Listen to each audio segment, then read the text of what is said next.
जय गजानन, जय श्रीमन्नारायण, जय आदिशक्ति माता। दोस्तों, आज हमारे चैनल पर श्रवण करेंगे जेठ मास महात्म्य की कथा। जैसा कि आप जानते हैं, आप हमारे चैनल पर कथा अध्याय 10 तक श्रवण कर चुके हैं। आज आइए जेठ मास महात्म्य कथा अध्याय 11 को श्रवण करते हैं।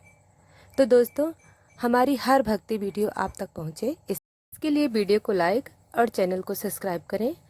बेल आइकन को जरूर प्रेस करें, हो सके तो कमेंट भी करें। भक्तों, आज हम जानेंगे जेठ मास में शुक्रवार की विशेष कथा। जैसा कि आप जानते हैं, आज शुक्रवार है, तो जो न केवल पुण्यदायी है बल्कि माता लक्ष्मी की कृपा प्राप्त करने का एक प्रभावशाली माध्यम भी है। दोस्तों, जेठ का महीना गर्मी से तपता हुआ लेकिन आस्था और व्रतों से भरा हुआ। इस महीने के प्रत्येक शुक्रवार को माता लक्ष्मी का व्रत किया जाता है और विशेष पूजा की जाती है। ऐसी मान्यता है कि इस व्रत को करने से दरिद्रता दूर होती है और घर में सुख समृद्धि का वास होता है। तो दोस्तों, सबसे पहले हम आइए आज जानते हैं जेठ माह के शुक्रवार की पौराणिक कथा। उसके बाद हम सुनेंगे जेठ महात्म्य, जिसे सुनने मात्र से ही पुण्य की प्राप्ति होती है। दोस्तों, बहुत समय पहले की बात है। एक नगर में एक साहूकार रहता था। वह बहुत ही धनी था, लेकिन उसकी पत्नी बड़ी कंजूस थी और निर्दयी स्वभाव की थी। घर में धन धान्य की कोई कमी नहीं थी, परंतु न वह कभी किसी की मदद करती और न ही भगवान की पूजा अर्चना में विश्वास रखती थी। साहूकार की एक पुत्रवधू थी जो अत्यंत धर्मपरायण और सदाचारी थी। वह नित्य प्रति माता लक्ष्मी की पूजा किया करती थी और विशेष रूप से जेठ के महीने के शुक्रवार को व्रत रखती थी। वह चुपचाप घर के किसी कोने में दीपक जलाती, माँ लक्ष्मी की कथा सुनती और पूजा करती। जब उसकी सास को इसकी जानकारी हुई तो उसने उसे बहुत डांटा और पूजा से मना कर दिया। लेकिन बहू ने नम्रता से कहा, माँ जी, मैं कोई दिखावा नहीं करती, बस माँ लक्ष्मी की कृपा के लिए यह व्रत करती हूँ। सास ने क्रोधित होकर कहा, अगर तेरी पूजा से सब कुछ फल मिलता है तो क्यों नहीं इस घर में लक्ष्मी आती, क्यों नहीं धन बढ़ता। बहू ने उत्तर दिया, माँ लक्ष्मी तभी आती हैं जब उनके साथ दया, सेवा और उदारता भी हो। सिर्फ पूजा से कुछ नहीं होता, व्यवहार भी पवित्र होना चाहिए। यह सुनकर सास और भी क्रोधित हो गई और बहू को घर से निकाल दिया। बेचारी बहू ने आंसू पोंछे और अपने भगवान पर विश्वास रखते हुए जंगल की ओर चल पड़ी। रास्ते में उसे एक वृद्धा मिली। वृद्धा ने पूछा, बेटी तू कहाँ जा रही है? बहू ने सब हाल सुनाया। वृद्धा मुस्कुराई और बोली, तू सच्चे मन से माँ लक्ष्मी की पूजा करती है, वे तुझ पर अवश्य कृपा करेंगी। वृद्धा ने उसे एक कुटिया दी और कहा, तू यहाँ रह और जेठ महीने के शुक्रवार को व्रत करती रह। बहू ने वैसा ही किया। कुछ ही समय में कुटिया एक सुंदर महल में बदल गई। उसके पास गायें, अनाज, वस्त्र और आभूषण आ गए। लोग दूर दूर से उसके दर्शन को आने लगे। उधर साहूकार के घर में दरिद्रता आने लगी। व्यापार बंद हो गया, धन लुट गया। सास को तब समझ आ गया कि बहू के व्रत और पुण्य से ही घर में माँ लक्ष्मी का वास था। वह पछताई और बहू को ढूंढने निकल पड़ी। जब वह उस महल जैसी कुटिया में पहुंची तो पहचान ही नहीं सकी। बहू ने उन्हें पहचान लिया और चरण छूकर कहा, माँ जी, आप आ गईं, यही मेरे लिए सबसे बड़ा सुख है। सास ने रोते हुए क्षमा मांगी और कहा, बेटी, मैंने तुम्हें नहीं पहचाना। आज समझ में आया कि सच्ची श्रद्धा और भक्ति का फल क्या होता है। दोस्तों, तभी एक तेज प्रकाश हुआ और माँ लक्ष्मी प्रकट हुई। उन्होंने कहा, जहाँ नारी धर्म, सेवा और श्रद्धा से पूजा करती हैं, वहाँ मैं सदैव निवास करती हूँ। जिसने जेठ महीने के शुक्रवार व्रत और मेरी कथा को सुना, उस पर मेरी कृपा सदा बनी रहती है। माता लक्ष्मी ने सभी को आशीर्वाद दिया। बहू, सास और साहूकार सबने मिलकर फिर से भक्ति और सेवा का जीवन अपनाया। तो प्रिय भक्तों, इस कथा से हमें क्या सीख मिलती है?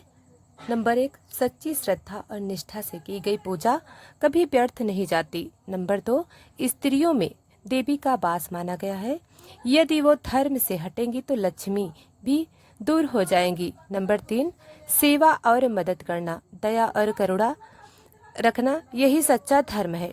जेठ के शुक्रवार का व्रत करने से दरिद्रता मिटती है और सुख समृद्धि आती है। इसलिए हर जेठ मास में शुक्रवार को माँ लक्ष्मी का व्रत करें, यह कथा सुने और दूसरों को भी सुनाएं। ना केवल भक्ति बढ़ेगी बल्कि जीवन में धन, सुख और शांति भी आएगी। दोस्तों, अब आइए सुनते हैं जेठ महात्म्य की कथा, अध्याय 11। दोस्तों, सनातन धर्म में व्रत त्योहारों का विशेष महत्व है। वर्ष का प्रत्येक मास कुछ खास व्रत और देवी देवताओं को समर्पित होता है। इन्हीं में एक है जेठ मास, जो गर्मी के चरम काल होने के बावजूद धर्म, भक्ति और सेवा का अद्भुत प्रतीक माना गया है। दोस्तों, स्कंद पुराण में वर्णित है कि एक बार भगवान शिव ने माता पार्वती से कहा, हे देवी, 12 मासों में जेठ मास का विशेष महत्व है। इस मास में जो मनुष्य स्वयं सेवा और स्नान आदि के नियमों का पालन करता है, वह महान पुण्य अर्जित करता है। भगवान शिव ने एक कथा सुनाई। पूरा एक ब्राह्मण था जिसका नाम सुदत्त था। वह अत्यंत निर्धन किंतु धर्मनिष्ठ था। जेठ माह के दौरान वह प्रतिदिन प्रातः काल पवित्र नदी में स्नान करता, भगवान विष्णु का ध्यान करता और पीपल वृक्ष की पूजा करता। धीरे धीरे उसकी दरिद्रता दूर हुई और उसे अद्भुत वैभव की प्राप्ति हुई। भगवान शिव कहते हैं, जो व्यक्ति जेठ मास में व्रत, उपवास, जल सेवा और तुलसी पूजन करता है, उसे सभी तीर्थों के फल की प्राप्ति होती है। इस प्रकार स्कंद पुराण में जेठ मास को तप, सेवा और संयम का महीना बताया गया है। इसका एक एक दिन ब्रह्मा, विष्णु और महादेव को प्रसन्न करने वाला है। दोस्तों, सुदत्त ब्राह्मण की भक्ति देखकर देव ऋषि नारद ने विष्णु लोक जाकर भगवान से पूछा, हे प्रभु, एक निर्धन ब्राह्मण केवल जेठ मास में स्नान और सेवा से कैसे इतना वैभव प्राप्त कर सकता है? भगवान विष्णु बोले, हे नारद, जेठ मास में सूर्योदय से पूर्व स्नान, पीपल पूजन, तुलसी सेवा और दीनों को जल पिलाना अत्यंत पुण्यदायक है। जो व्यक्ति इस माह में प्यासे को जल पिलाता है, वह अनगिनत जन्मों के पापों से मुक्त हो जाता है। उधर सुदत्त अब भी वैभव प्राप्त करने के बाद विनम्र रहा। वह प्रतिदिन ब्राह्मणों को भोजन कराता, राहगीरों की छाया और जल देता और पीपल वृक्षों के नीचे श्री हरि का भजन करता। कुछ समय बाद एक स्वर्ण रथ और स्वयं विष्णु भगवान उसके द्वार पर आए और बोले, सुदत्त, तूने जेठ माह में धर्म और सेवा से स्वयं को पवित्र कर लिया है। अब तुझे विष्णु धाम में स्थान प्राप्त होगा। भगवान विष्णु की कृपा से सुदत्त ब्राह्मण अब लोक प्रशंसित हो गया, लेकिन उसका मन अहंकार से अछूता रहा। उसने सोचा, यदि पुण्य मास में से मुझे इतना फल मिला तो क्यों ना दूसरों को भी इसके बारे में बताया जाए। उसने अपने गांव में एक जल सेवा, कुष्ठालय और अन्न क्षेत्र और वृक्षारोपण का आयोजन किया।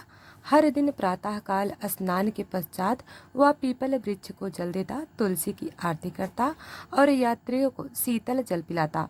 उसने अपने धर्म का बड़ा भाग धर्म कार्यों में लगा दिया। तब एक दिन स्वयं नारद मुनि ब्राह्मण के घर आए। उन्होंने कहा, हे सुदत्त, तूने न केवल स्वयं को मुक्त किया बल्कि गांव के सैकड़ों लोगों को भी धर्म पथ पर लगाया। तो अब जीवन मुक्त है। जब शरीर त्यागेगा उस क्षण भगवान विष्णु तुझे अपने लोक ले जाएंगे। यह सुनकर सुदत्त ने जीवन के शेष वर्ष ईश्वर भक्ति, सेवा और प्रचार में समर्पित कर दिए। दोस्तों, इस प्रकार स्कंद पुराण सिखाता है कि जेठ मास में सेवा और साधना करने से व्यक्ति स्वयं भी तरता है और दूसरों को भी तारता है। सुदत्त ब्राह्मण ने जीवन के अंतिम वर्षों को तप, दान, कथा, सेवा और ध्यान में व्यतीत किया। उसने हजारों पीपल और नीम के वृक्ष लगवाए, जल सेवा के कुओं और प्याऊ का निर्माण कराया। हर जेठ मास में वह बृहत विष्णु कथा का आयोजन करता और प्रजा को धर्म की ओर प्रेरित करता।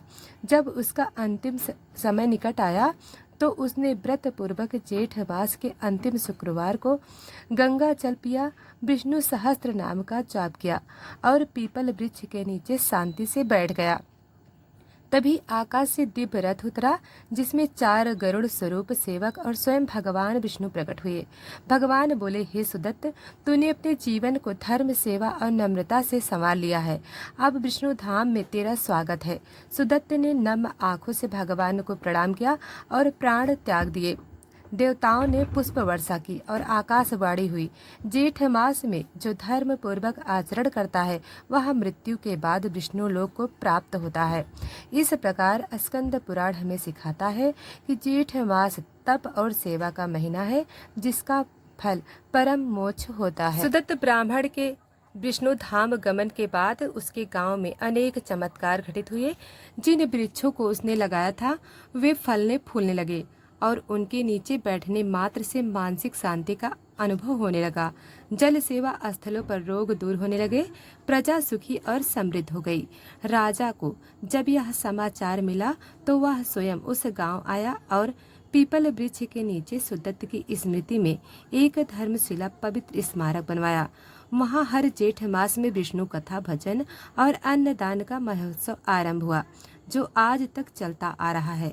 स्कंद पुराण कहता है, जो भी जेठ मास में दूसरे को प्यास बुझाता है, वृक्ष लगवाता है, तुलसी की सेवा करता है और निस्वार्थ भाव से कथा श्रवण करता है, वह जन्म मरण के बंधन से मुक्त हो जाता है। दोस्तों, यह कथा केवल पुण्य का साधन नहीं बल्कि हमें सिखाती है कि सच्चा धर्म सेवा, त्याग और नम्रता में है। इस प्रकार सुदत्त ब्राह्मण की कथा से हमें प्रेरित करती है कि हम जेठ मास को व्यर्थ ना जाने दें और इस तपस्वी माह में यथाशक्ति धर्म कार्य करें। सुदत्त के चले जाने के बाद वर्षों बाद एक बार एक युवा साधु उस गांव आया। उसने गांव वालों से पूछा, तुम सब इतने सुखी और शांत कैसे हो? लोगों ने कहा, यह सब सुदत्त ब्राह्मण की सेवा, तप और ज्येष्ठ मास की महिमा का परिणाम है। उन्होंने हमें सिखाया कि धर्म केवल मंदिरों तक सीमित नहीं बल्कि जल पिलाने, वृक्षों लगाने और भूखे को भोजन कराने में है। वह साधु पीपल वृक्ष के नीचे बैठे ध्यान करने लगा। उसी रात उसे स्वप्न में स्वयं सुदत्त ब्राह्मण दर्शन देते हैं और कहते हैं, हे साधु, जो भी व्यक्ति जेठ मास में ईश्वर की सेवा करता है, सेवा के साथ लोग सेवा करें, वह सच्चा तपस्वी है, लेकिन कर्म नहीं, निस्वार्थ भाव मोक्ष का मार्ग है। अगली सुबह साधु ने वही जीवन मार्ग अपनाया, सेवा, संयम और साधना। यही है स्कंद पुराण का अंतिम संदेश। जेठ मास वह समय है जब तप और त्याग के साथ जीवन की दिशा बदली जा सकती है। यह केवल ऋतु नहीं, आत्मा के परिशोधन का काल है। तो दोस्तों, अगर यह वीडियो आपको पसंद आई हो तो वीडियो को लाइक, सब्सक्राइब करें और कमेंट में हमें जरूर बताएं। धन्यवाद।